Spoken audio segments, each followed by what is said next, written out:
안녕하세요. 자연스님TV 자연입니다. 안한존자의 일기 57번째. 불행한 여자가 가는 곳. 세간의 거친 파도에서 행복의 섬으로 올라왔던 기사곶담이 비구니는 누더기 가사를 입는 것에 있어 첫째 가는 사람이라는 특별한 칭호를 얻었다.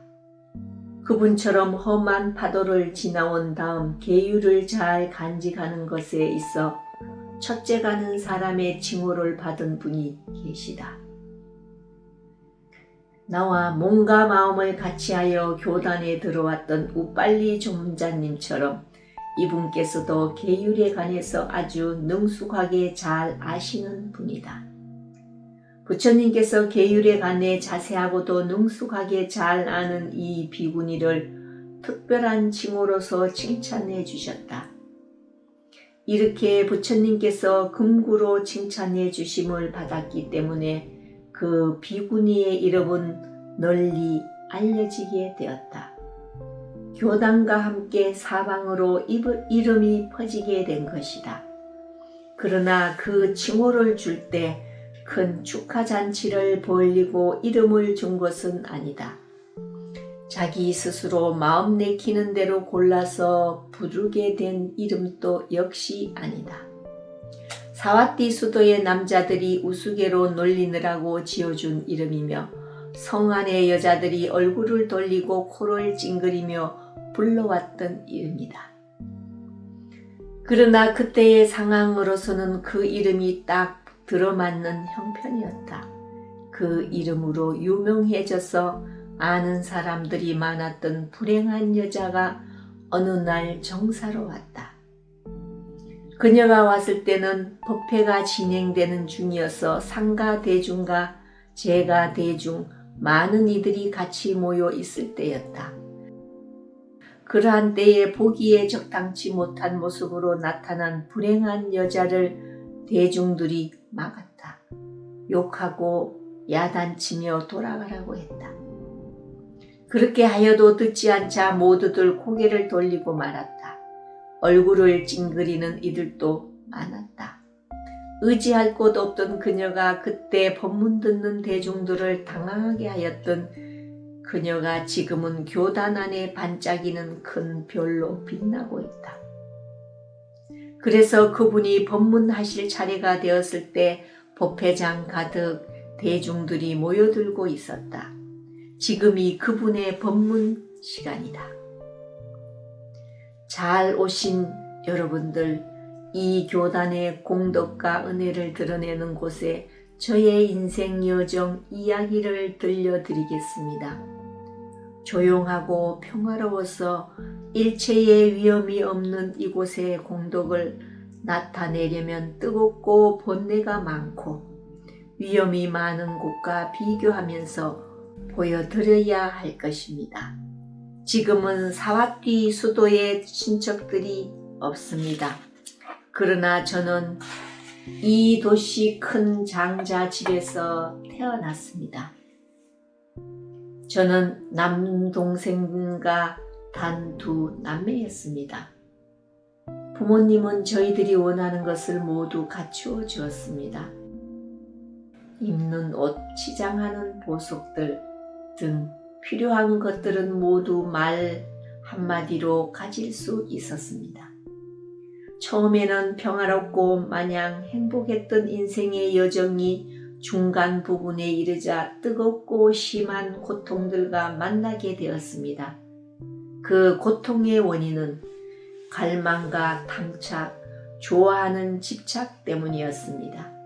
부모님께서 정해놓은 남편은 저의 집안과 같은 수준의 장자의 아들이었습니다. 그러나 저에게는 아무도 몰래 비밀리에 좋아하는 이가 있었습니다. 그것이 바로 공고롭게도 우리 집안의 거친 일을 모두 해주는 하인이었습니다. 부모님들은 저를 너무 아껴서 사람들과 못 만나게 높은 누각 위에서만 지내게 했습니다. 혹시 나쁜 사람들이 딸의 아름다운 모습을 보고 엉뚱한 생각을 낼까봐 금지옥엽처럼 키웠습니다. 제가 만나는 남자라고는 심부름하는 하인뿐이었습니다.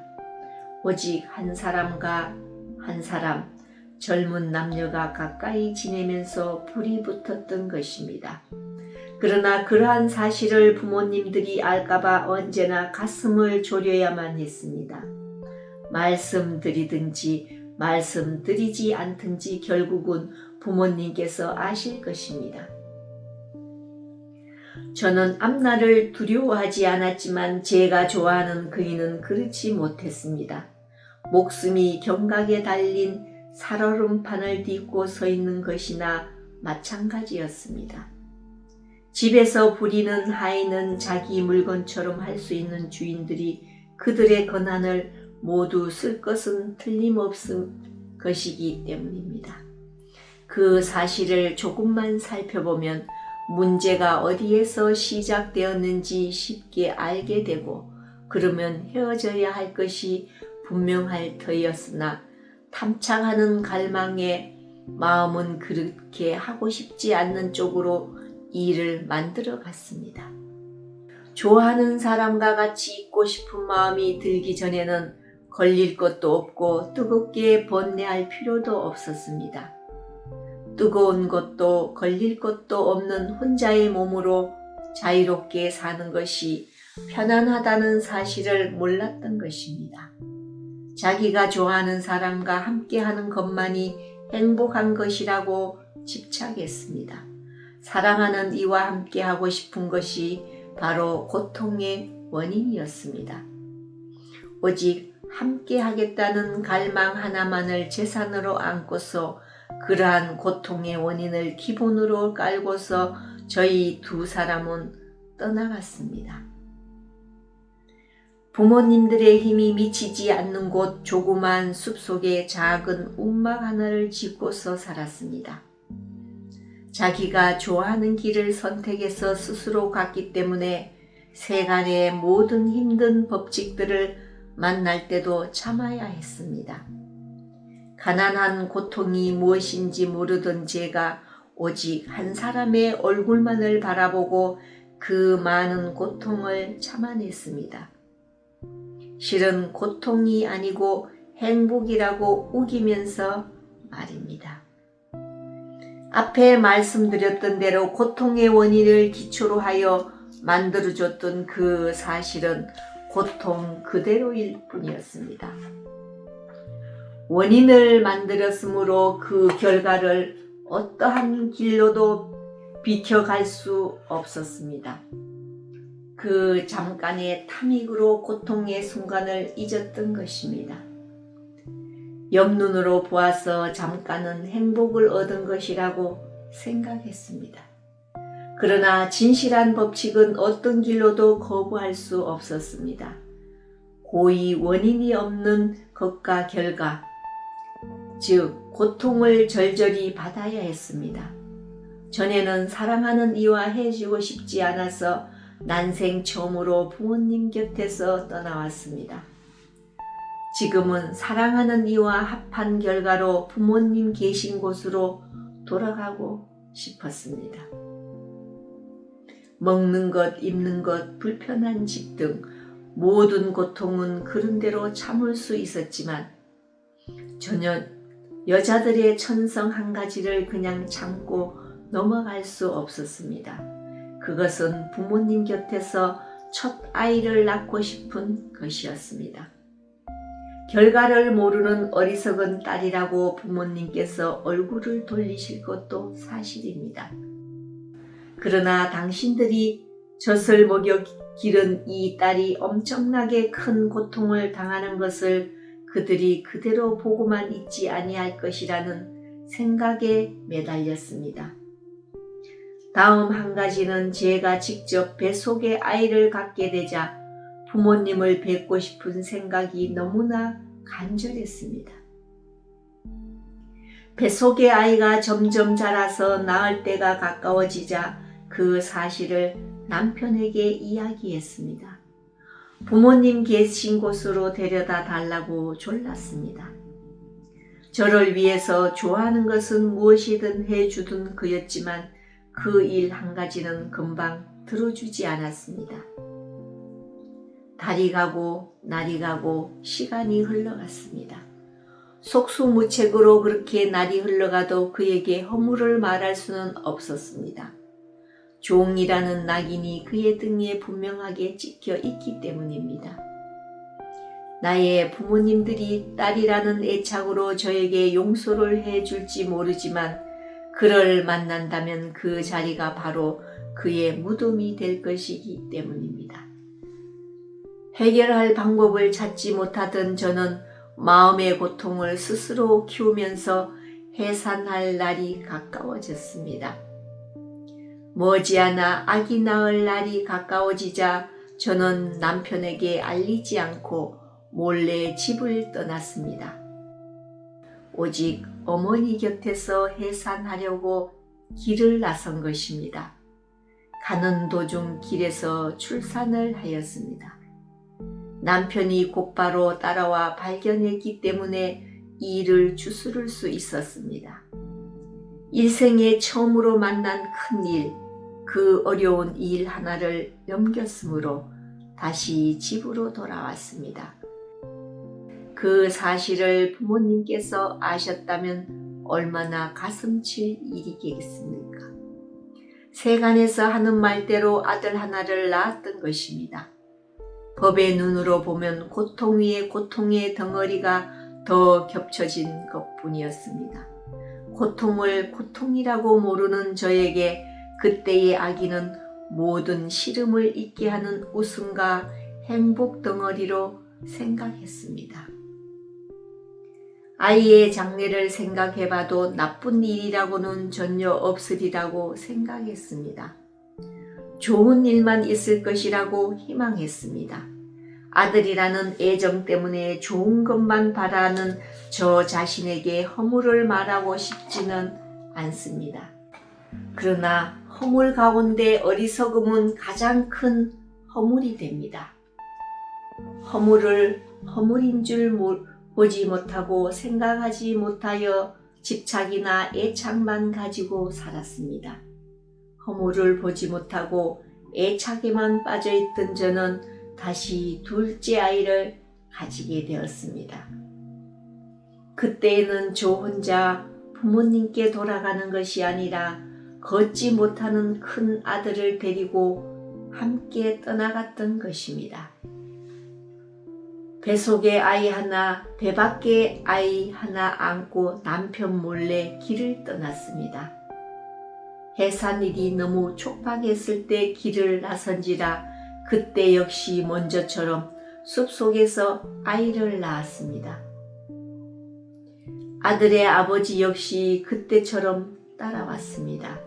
그러나 이번에는 큰 비가 몹시 심하게 내렸습니다. 갓 태어난 아기와 해산한 어미에게는 비를 피할 곳이 필요했습니다. 사람들이 없는 컴컴하고 깊은 숲속에서 이 일을 어찌해야 합니까? 남편은 필요한 장소를 구해야 했고 아내와 아이도 그냥 둘 수 없는 형편이 되었습니다. 나중에는 겨우겨우 힘을 내어 비를 막을 것을 구하러 나갔습니다. 저녁 어스름에 나간 남편은 한밤중이 되어도 나타나지 않았습니다. 큰아이와 갓 낳은 아이를 가슴에 끌어안고 산모가 비를 맞으며 한밤을 지내왔습니다. 날이 밝자 비가 그쳤습니다. 한밤 내내 줄기차게 퍼붓던 큰 비와 바람이 크게 조용해졌습니다. 한 손으로는 큰아이의 손을 잡고 갓 낳은 작은 아이를 가슴에 안고 더듬더듬 살펴가던 중에 아이 아버지를 보았습니다. 전신이 검게 부푸른 것이 뱀에 물려 죽은 것입니다. 단마의 눈으로 생각하면 이 일은 무상 그대로일 뿐입니다.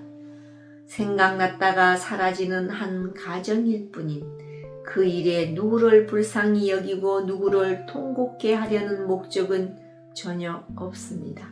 그러나 깊은 숲속에서 이런 일을 당한 저는 심하게 통곡하였습니다.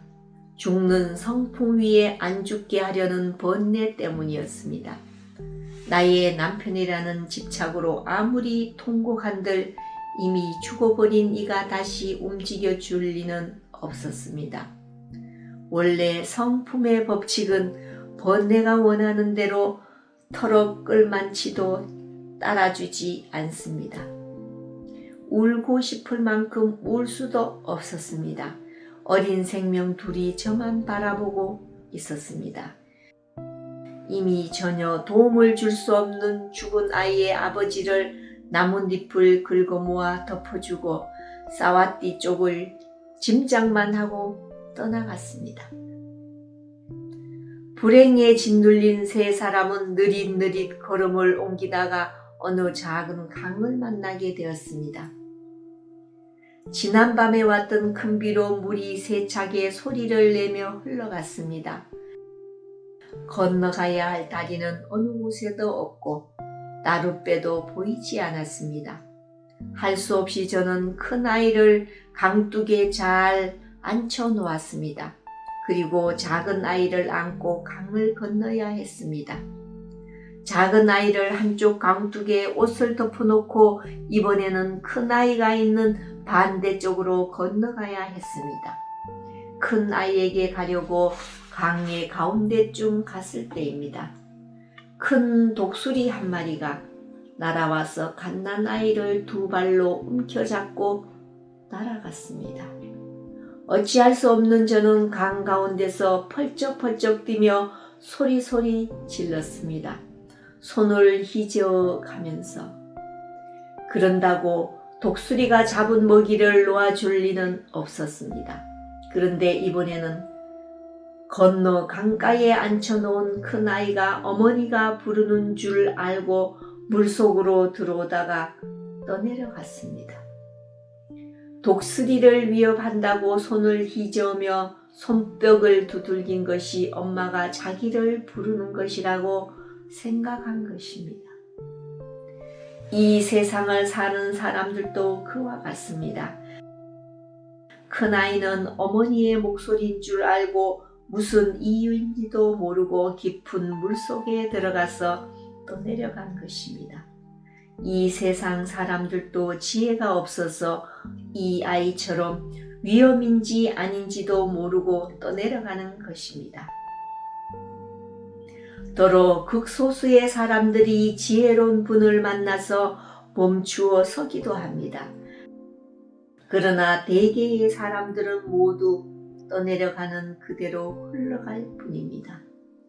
죽음의 왕이 불러대는 줄 모르고 그냥 따라가는 모든 사람들을 향한 깊은 연민심을 그때는 몰랐습니다.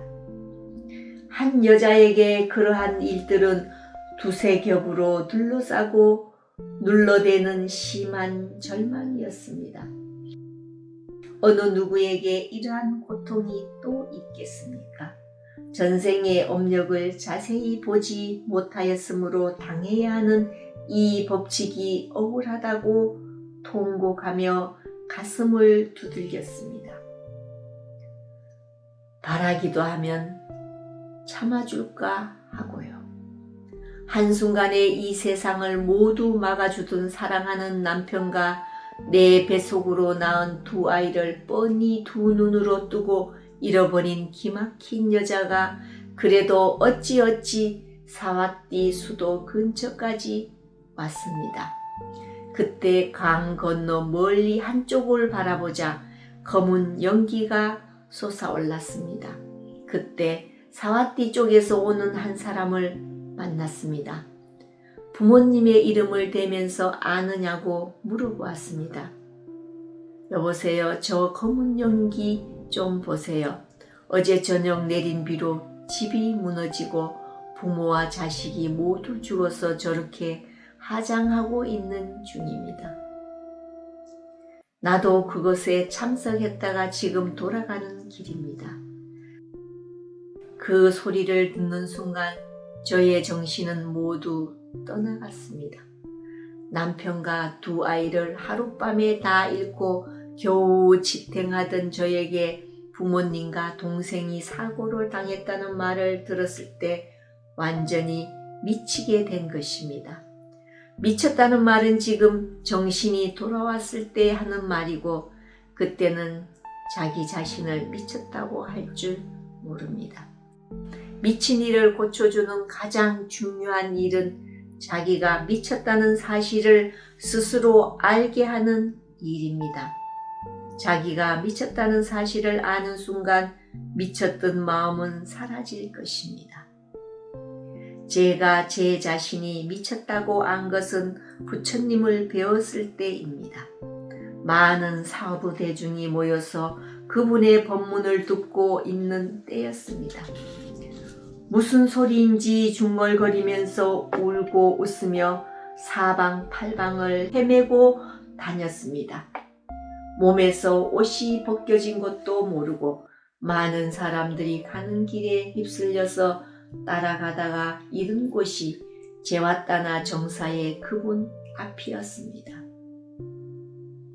오 고통스러운 여자 빠따사라여, 무엇 때문에 이익이 없는 고통 속에 빠져 있느냐.